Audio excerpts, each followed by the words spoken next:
To all those who cherish our earth and nurture our environment, I invite you to lend your heart to my words.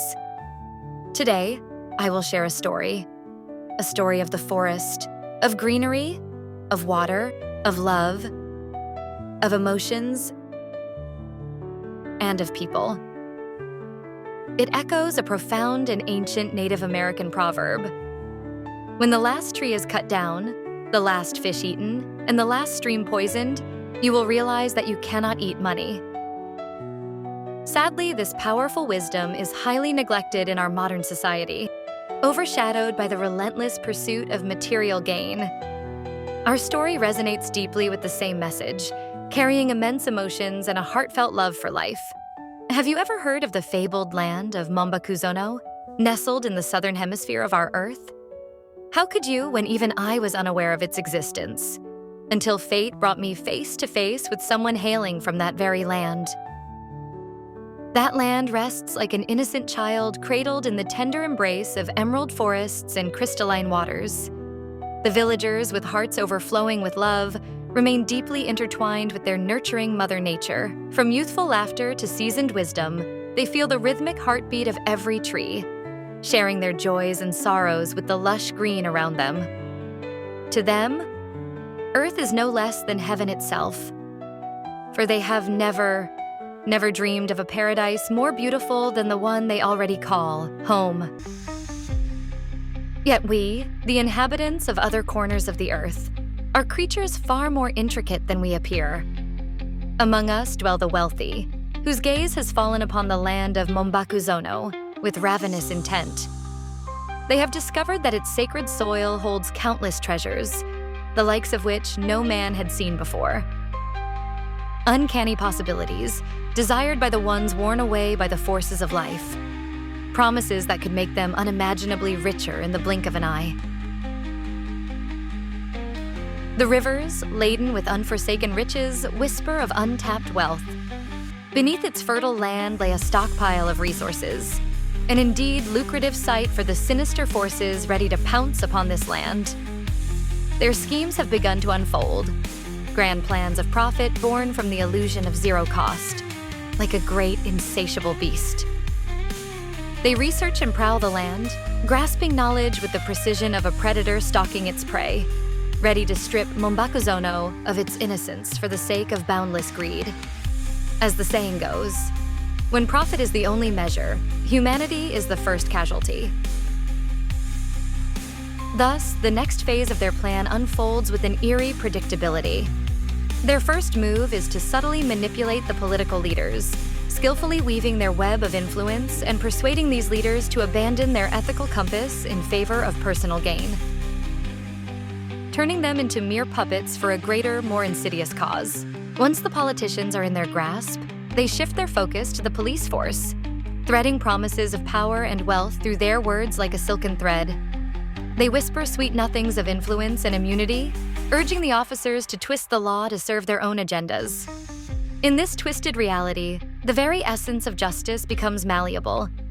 For in a world ruled by unchecked power, a bribe becomes a tool of unimaginable force, able to reshape the course of events, making the impossible appear not only achievable, but inevitable. The police, once the stalwart guardians of order, now stand impotent, handicapped by the weight of their own compromised integrity. The political leaders, once the voices of reason and authority, fade into the shadows.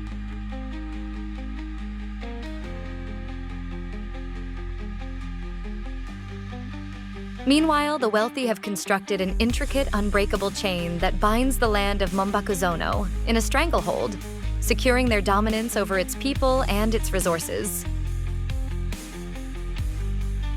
Bribery is a silent killer of justice, for it poisons the very heart of the law. In the quiet corners of Mombakuzono, where once hope and integrity had flourished, only shadows now remain, cast by the corrosive forces of greed and corruption. The stage was set, and the wheels of destruction began to turn. Foreign workers descended upon the sacred land of Mombakuzono, bringing with them calculated strategies to manipulate the native people. Through cunning persuasion and the weight of authority, they sowed confusion and helplessness among the locals. Some dared to resist, raising their voices in protest. But as the old adage warns, gold makes even the blind see and silences the loudest objections. Empowered by their unchecked greed, the wealthy elite began their ruthless plunder. The towering trees, ancient guardians of the land, were felled without remorse, their bodies reduced to logs destined for export. These were loaded onto colossal ships, mechanical beasts of burden that seemed to devour the very soul of Mombakuzono. Any dissent from the natives was swiftly quelled. Protests were met with threats and the menacing display of weapons, a grim reminder of the imbalance of power. Meanwhile, the land continued to be ravaged. Water, the lifeblood of the region, was siphoned from its natural reservoirs, and the jungle was mercilessly scarred by indiscriminate digging.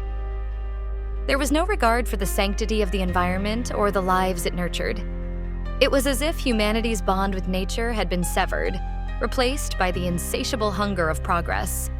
As someone once said, "The earth provides enough to satisfy every man's need, but not every man's greed."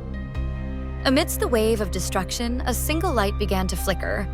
A foreign employee, a woman with a tender heart, began to feel the unbearable weight of Mombakuzono's suffering. She witnessed the anguish etched into the faces of its people and the silent cries of the dying land.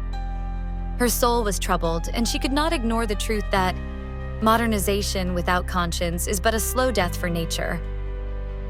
Night after sleepless night, the devastation replayed in her mind.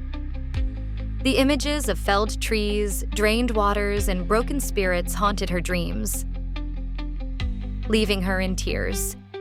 Her heart ached with the realization that the so-called progress of civilization was tearing apart the sacred bond between humanity and nature.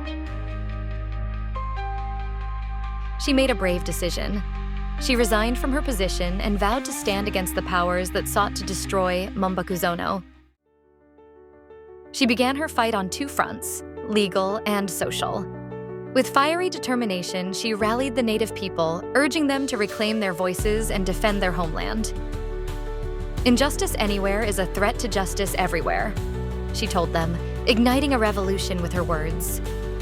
Slowly but surely, her courage inspired others, and some of her fellow workers, moved by her conviction, joined her cause. The powerful elites, enraged by her defiance, sought to crush the uprising. They wielded their influence to suppress the movement, attempting to drown its fire with intimidation and force.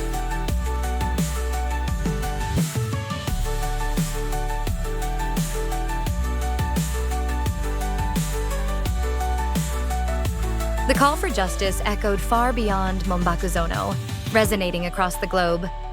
Activists, legal advocates, and concerned citizens rallied behind the movement, amplifying its voice. The mounting pressure forced the legal system to take action, and the once untouchable powers found themselves held accountable. What began as the solitary cry of a single woman became a worldwide roar for change. The revolution reminded humanity of a timeless truth. We do not inherit the earth from our ancestors, we borrow it from our children. And so, the fight for Mombakuzono became a fight for the future of the planet itself. The foreign corporations fought fiercely to claim victory in the legal arena, wielding influence, wealth, and hollow justifications like weapons of war. But this time, it was as if the very spirit of nature stood beside the people of Mombakuzono. Their cause, rooted in truth and reverence for the land, shone brighter than the polished lies of those who sought to exploit it. Against the sacred logic, heartfelt honesty, and unwavering purity of a people defending their home, the corporations' arguments crumbled, powerless and pale, like shadows retreating before dawn.